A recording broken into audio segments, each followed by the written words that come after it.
शहजाद साहब हमारे साथ हैं, हमारी मैशियत है। खुर्रम शहजाद साहब, ये जिस तरह हम देखते हैं कि जब भी इलेक्शंस आते हैं बड़े बड़े वादे किए जाते हैं कि जी हम आएंगे तो ये कर देंगे वो कर देंगे।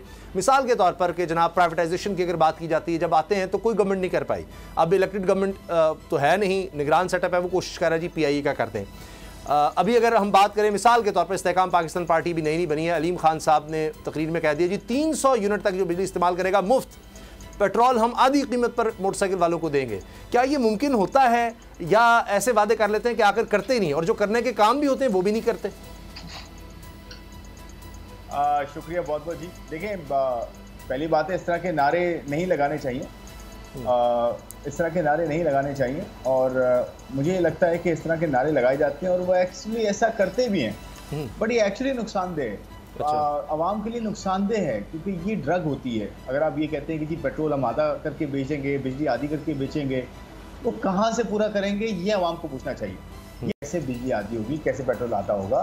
तो मुल्क पे तो कर्जे चढ़े हुए हैं, मुल्क के तो टैक्सेस पूरे नहीं होते, मुल्क के तो खर्चे पूरे नहीं होते, मुल्क के ऊपर तो रुपया देखें कहाँ से कहाँ चला गया है, कहाँ से कहाँ जो है वो शरह सूद चली गई है। कर्जे, आप इंटरनेशनल कर्जे देखें, मतलब हमारे फॉरेन कर्जे देखें, लोकल कर्जे देखें, हमारे पास डॉलर्स नहीं है वापस देने के लिए। हम 24 मरतबा IMF प्रोग्राम में जा चुके हैं। तो अगर यही चीज़ें हम करेंगे तो ये बड़ा हमारे लिए प्रॉब्लमेटिक होगा। हम इस तरह के नारे, देखिए पॉलिटिशियंस नारे लगाते हैं, उनको आप मना नहीं कर सकते, उनका एक नैरेटिव होता है, वो वोट के लिए इस तरह की बात करते हैं। लेकिन प्रॉब्लम ये है कि क्या ये डिलीवर करने के लिए जो ज़रूरत है उसकी हमने कोई उसकी प्लानिंग की है? हमें ये सवाल करना चाहिए। तो मेरे ख्याल में ऐसा करना नामुमकिन होगा इस बार, क्योंकि ये कोई आम चैलेंज नहीं है। और मुझे यही प्रॉब्लम है इस वक्त कि कोई भी पॉलिटिशियंस हों, कोई भी पॉलिटिकल पार्टीज़ हों, उनका प्लान नज़र नहीं आ रहा। ना हम उस पर बात कर रहे हैं कि आपके पास इसका हल क्या है, प्लान क्या है, चैलेंज क्या है। आपको ये पता है कि चैलेंज क्या है, डेप्थ कितना है, प्रॉब्लम ये पता है आपको? इस तरह के हम सवाल करें ताकि 3-4 महीने में सामने आ सकें वो लोग जो प्लान करके बैठे हैं, जो वाकई डिलीवर कर सकते हैं, जिनके पास कॉन्क्रीट प्लान है।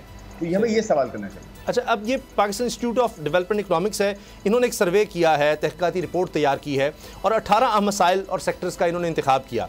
और इसमें इन्होंने देखा कि जी लोकल गवर्नमेंट, पार्लियामेंट इलेक्शन, काबीना, पुलिस, ब्यूरोक्रेसी, बजट साजी, SOEs और इसी तरह से इंटरनेट वगैरह, इसके अलावा कर्ज़ों का इंतजाम, तरक्याती बजट, रियल इस्टेट, ज़राअत, तवानाई, टैक्सेशन, टैरिफ, तिजारत, इस पर तहकीक की। और हैरान कुन तौर पर जो बड़ी 3 पार्टीज़ हैं, पीपल्स पार्टी के पास 18 में से 17 शोबों के मसाइल का हल प्लान में मौजूद ही नहीं, 18 शोबों में से 13 मसाइल का हल PTI के पास नहीं, 18 में से 12 शोबों का हल नून लीग के पास नहीं। तो जो असल मसाइल होते हैं उसका कोई प्लान ही नहीं। इसका मतलब है खुर्रम साहब ये लेकर आते हैं, सिर्फ इन चीज़ों पर तवज्जो दे देते हैं, हाँ जी हम बिजली सस्ती कर देंगे, हम पेट्रोल सस्ता कर देंगे, हम आपके लिए ये कर देंगे, हम कर्ज दे देंगे आपको, हम रोटी कपड़ा मकान दे देंगे, हम नौकरियां दे देंगे, हम 50 लाख घर दे देंगे। वो इस तरह के नारे सिर्फ लगाते हैं। जो असल मैंने आपके सामने ये सारी तहकीक रख दी है, उस पर इनका एक्चुअल प्लान कोई नहीं होता, सिर्फ एक दिखावा होता है लोगों को दिखाने के लिए। तो वो तो मैंने आपके सवाल से पहले ही आपको जवाब दे दिया ना कि देखिए मेरा कंसर्न ही यही है कि इस वक्त जो देखें, ये तो बहुत स्ट्रक्चरल प्रॉब्लम्स हैं, लॉन्ग टर्म प्रॉब्लम्स हैं, ये हमें रिजॉल्व करने हैं। ये जो आप 10, 12, 15, 16, 18 एरियाज आपने गिनवाए और आपने कहा कि जी इसमें से आधे क्या 70-80% भी जो है इनके पास कोई प्लान नहीं है। देखिए मेरे लिए यही तो प्रॉब्लम है कि जो पॉलिटिकल पार्टीज़ हैं, जिन्होंने इलेक्शन लड़ना है, जिन्होंने वोट लेना है, वो क्या ये सोच रही हैं? चले अब प्लानिंग तो एक तरफ कि आपके मंशूर का हिस्सा वो होना चाहिए या वो प्लान होना चाहिए, मैं कह रहा हूँ क्या डेप्थ ऑफ द प्रॉब्लम भी समझ आ रही है इस वक्त कि इस वक्त कितनी गहराई में हम जा रहे हैं? अभी थोड़ी सी ब्रीदिंग स्पेस मिली है IMF की तरफ से।